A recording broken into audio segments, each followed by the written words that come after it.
So today we're going to do a brief introduction to, and more with words than numbers, we'll do a little bit with numbers at the end, but an introduction to something called compound inequalities. So what happens when we have two inequalities going on at the same time? And we group those inequalities together with the two little words and or. Those two little words make a huge difference in mathematics and in logic and in reasoning. They're called Boolean operators after a guy, I think his name was George Boole. I may have made up the George part, but there was a mathematician named Boole, and we made these Boolean operators named after him. There's other ones as well, like the word not is a Boolean operator, and it's how we search things, it's how we think about things, it's how we compare things. Those two little words make a big difference for us. They're called conjunctions, and versus or. So here's a couple of statements with an and with an or. First statement says, all freshman girls are smart and beautiful. The second one says, all freshman girls are smart or beautiful. So it makes a big difference, right? Those two little words, all freshman girls are smart and beautiful, is the entire freshman class. All of the girls in the freshman class are both smart and beautiful. That's a great statement. Second one says, all freshman girls are smart or beautiful. Could they be both? Sure, you could be both. If you're smart and beautiful, then you're smart or you're beautiful, right? So these two little words, they kind of mean different things and they have a big impact. If your parents told you to take out the trash and empty the dishwasher, that's a very different statement than if they told you to take out the trash or empty the dishwasher, right? There's a big impact with those two little words. You may have heard of this sandwich, the peanut butter and jelly sandwich. I had peanut butter and jelly sandwich for lunch. If I said I had peanut butter or jelly for lunch, that changes things, right? Peanut butter and jelly versus peanut butter or jelly, those are two very different sandwiches. So we talk about Venn diagrams. You've seen these before, the two overlapping circles. Here's an example of the peanut butter jelly Venn diagram. On the left I have just peanut butter, on the right I have just jelly, and I could have just a peanut butter sandwich, that would be pulling from this side of the Venn diagram, or just a jelly sandwich, that would be pulling from over here. But if I had a peanut butter and jelly sandwich, the overlap here would be where the two circles overlap. That would be where it's both peanut butter and jelly at the same time. And that idea of an overlap will come up again in a little while when we talk about an and statement. Okay, so Venn diagrams dealing with these Boolean operators, the ands and the ors. So people use these Boolean operators when they do things like when they work with databases. So a database is just a giant table of information. It's got all kinds of things within it. For example, we have a database. The database is kept in RenWeb of all the information for St. Paul students. So your names, your addresses, your birthdays, your grades, your teachers, your parents' names, your cell phone numbers, your absences, your where you live, all of that stuff is in what's called a database. And we use those databases, people search databases, people have whole jobs where they have to search databases to look for things. So for example, Miss Yaxtis might need to, as an admissions person, she might need to send information out to all students at St. Paul who are in 8th grade and who live in Worcester. So we have about 60 or 70 students at St. Paul, and some of them are 8th grade students, and they live in Worcester. So out of those 60 or 70 students, let's say, I don't know, let's say 50 of them also live in Worcester. So she'd be sending out mailings to about 50 students. But if she decided instead she needs a mailing to go out, she needs something to go out to any student who is in 8th grade or who lives in Worcester, that's a big difference, right? That would be all of the 8th grade or anybody else who also happens to live in Worcester. So any 12th graders who live in Worcester, any 7th graders who live in Worcester, the mailing would go out to anyone who is in 8th grade or lives in Worcester, which is a pretty broad group of students. Every company has one of these databases. It's where they keep all of their customer information, and it allows companies to do what they call targeted marketing. I want to send something out to just this specific group. I need to send bills out to all National Grid people who lost power during the last storm, letting them know that their bill is going to be different. So this idea of databases are huge, and we use them all the time. Every time you do a Google search, you're really searching a database. Okay, so think about those little words, ands and ors. They help us refine our searches. So how does that deal with math? Let's get it back to the numbers here.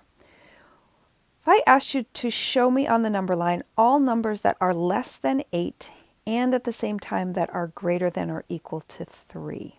Well, I don't do this with a Venn diagram because I could be listing numbers forever. Instead, I do it with a number line. All numbers that are less than 8. Well, let me think. That would look like all numbers, open circle, arrow, this way forever, right? It goes down to negative infinity. At the same time, I also want all numbers that are greater than or equal to 3.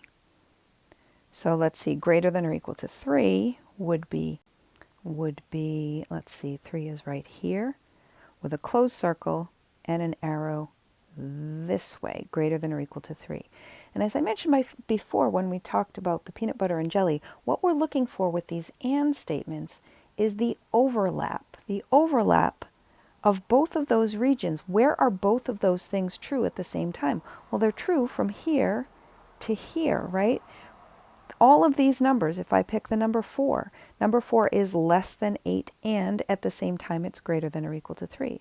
The number 5, same thing. We want to remember each of those little fractions in between 4 and 5 and 6 and 7 and 8. All of those are included as well, right? That's why we use the number line and that shading. So our final answer here would look like this. It would look like on the number line, a closed circle on the 3, up to an open circle on the 8 with our number line below it. So as we work through these, usually what I tell students to do is to, here's your number line, draw lightly, and then make sure you that I understand your final region. So you might do a light little circle that way, and a light little line and a circle this way, and then, but for your final answer, make sure it's clear to me that I understand your final answer goes from here to here. And statements have a couple different names. We call them conjunctions. We call them intersections. It's the intersection of two different inequalities or two different things.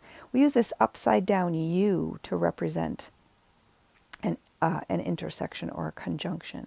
But also we can sometimes squish these two things together. So we said x is less than 8 and at the same time x is greater than or equal to 3. And we can write that statement. That's a perfectly good statement. But also with an and statement, we can often squish it together. And then we do that by saying this. It looks like this. So the x is in between the 3 and the 8. And we read that going from left to right. We read it in a very specific way. We read going from left to right. We read that as 3 is less than or equal to x, which is less than 8. 3 is less than or equal to x, which is less than 8. We'll practice these. This is a big concept for Algebra 1. You'll be pros at it by the end of the year. But with that and statement, we can use the word and in there, or we squish them together like this. Notice a couple things here. That inequality goes left to right. It's always the smaller one here, the bigger one here. If I cover up that x, this inequality should still be true. The left is less than the right. These inequalities also both face the same direction. 3 is less than or equal to x, which is less than 8. Notice I didn't flip-flop those, okay? I didn't turn one around. We read left to right like it's the number line with the variable in the middle. Now we're going to contrast that with numbers that are less than -2 or that are greater than 0. So let me see if I go to my number line again.